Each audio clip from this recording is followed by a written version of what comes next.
Em relação ao contexto, uma das palavras que nós vamos trabalhar muito num curso de português é o contexto. O contexto estuda o sentido que as palavras assumem em uma sentença. Então, o sentido em si é que vai estar dentro dessa ideia de contexto. Quando eu falo contexto, eu estou analisando esse elemento. Então, se eu falo, por exemplo, a porta está aberta, vamos pensar nesse exemplo. Vamos imaginar que eu fale isso num momento de briga de casal. Um casal está brigando e eu falo, olha, a porta está aberta, falo para o meu marido. No momento em que eu falo, a porta está aberta, isso é um convite a sair. Agora, vamos imaginar que nós estamos dentro de uma sala e, de repente, a gente ouve algumas batidas. Tam, tam, tam. E aí, eu escutei essa batida e eu falo, olha, a porta está aberta. Isso já é um convite para a pessoa entrar. Agora, vamos imaginar que tem alguém perto de uma porta, essa porta está ali, de fato, aberta, e a pessoa está com uma corrente de frio, e eu falo assim, olha, a porta está aberta. E eu não estou nem convidando a sair, nem entrar, eu estou dizendo para a pessoa, é essa corrente de ar que está vindo que está te fazendo sentir frio. Então, numa frase como essa, a gente percebe a importância de um contexto. Não adianta fazer um estudo morfológico, um estudo sintático, detalhado, um estudo gramatical, se eu não conseguir entender que as coisas, elas têm uma semântica, elas têm um sentido, e que esse sentido depende de uma situação. O contexto, ele estuda essa situação de produção. É o elemento semântico que nós temos. Se eu pensar num texto, o que é um texto? É um outro conceito que nós vamos ter que trabalhar demais para a Fundep, porque como nós vimos na proporção, 70% da prova depende de um texto. Hoje, um texto é muito mais do que palavras ou conjunto de palavras com sentido. Hoje, um texto é uma comunicação entre um emissor e um receptor. Então, essa comunicação é de dois lados. Você não vai ter um emissor e um receptor. Você vai ter um emissor que está passando uma mensagem para um receptor, que por sua vez está passando uma mensagem de volta para o emissor. Tudo isso vai ser um texto. Quando eu tenho um texto escrito, feito de palavras, normalmente o autor é o emissor, nós, leitores, seremos os receptores.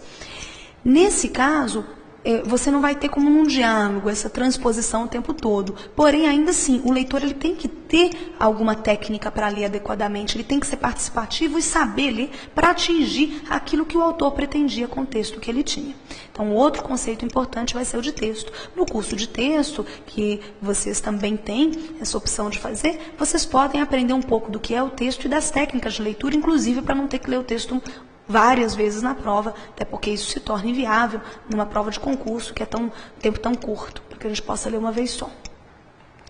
A gramática aplicada é um outro conceito que as pessoas questionam muito, mas você está falando aí que 70% depende do texto e de uma gramática aplicada ao texto, o que seria isso? A gramática aplicada, ela é um elemento gramatical, você está estudando lá uma conjunção, mas ela depende do texto para eu fazer uma análise. Então, eu trouxe aqui uma questão da Fundep, que foi da prova do TJ 2007, para a gente poder entender o que é que a gente está chamando de gramática aplicada e que vocês vão poder trabalhar nos cursos que nós daremos. Então, se eu falo assim, isso é uma prova de 2007 que eles retiraram um fragmento do texto. Essa afirmação, uma vez compreendidos os símbolos, é tida como verdadeira. Isso era um fragmento do texto e a afirmação anterior, que é a que ele se refere, ou essa afirmação, era a afirmação 2 mais 2 é igual a 4. Então, é como se eu falasse assim, 2 mais 2 é igual a 4. Essa afirmação que eu estou fazendo, uma vez compreendidos os símbolos, ela é tida como verdadeira. Assinale a alternativa que é a expressão apresentada não substitui adequadamente a assinalada. Qual é a expressão assinalada que eles queriam? Era uma vez. Então, eles queriam que eu pegasse essas expressões abaixo, como a conjunção mas, o se, e substituísse pela uma vez. E marcasse aquela que não seria possível substituir.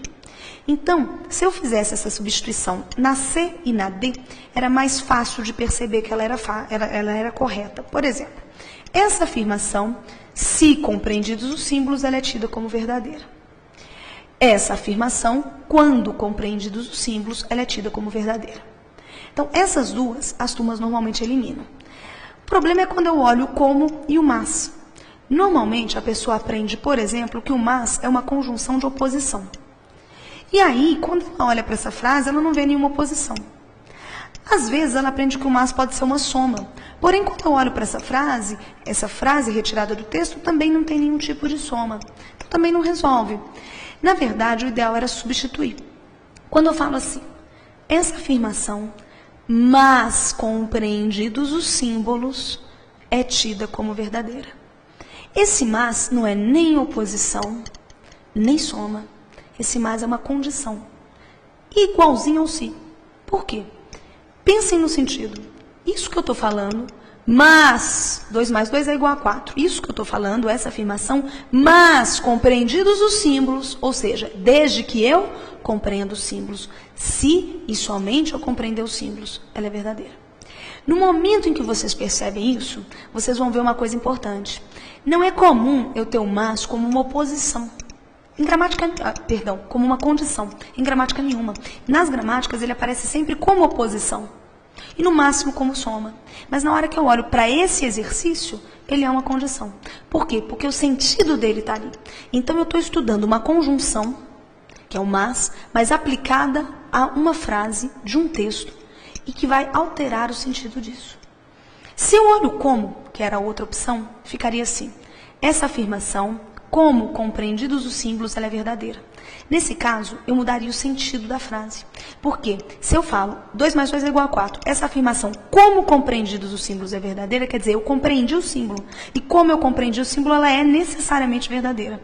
Quando na frase original, essa afirmação, uma vez compreendidos os símbolos, é verdadeira, essa informação não vai ser sempre verdadeira. 2 mais 2 só vai ser igual a 4 se eu compreender, entender os símbolos. Então, no mas, no quando e no se, eu mantenho essa ideia de possibilidade que você tem na frase original. Quando eu coloco o como, eu tenho uma ideia de certeza. Isso é o que realmente dá dificuldade, traz a dificuldade da prova. É uma prova que vocês têm que fazer muito bem na Fundep. Normalmente vai bem quem praticamente fecha a prova, ou mesmo fecha a prova, ou seja, acerta todas as questões. Às vezes a pessoa deixa de errar por questões assim. Essa mesmo que eu escolhi porque eu tive um grande índice de alunos errando, marcando inadequadamente a resposta, inclusive marcando com mas, como se o mas fosse uma oposição nessa frase, e não é. Então, é muito importante que a gente analise a Fundep e entenda que ela vai trabalhar com uma gramática mais aplicada, e essa gramática aplicada é essa que depende da análise do texto. Eu não consigo dizer que o como é a única opção que não substitui adequadamente uma vez, se eu não conseguir entender o sentido. Então, o sentido vai ser muito importante. Se a gente fizer um estudo adequado para a Fundep, vocês vão ver que é uma prova que em português é bastante interessante, bem feita, e que valoriza o candidato que raciocina, o candidato que não decora tanto, mas que pensa. Há elementos, sim, gramaticais para decorar, mas não são a grande maioria. Então, eu espero que a gente possa fazer um bom trabalho conjunto para essa instituição.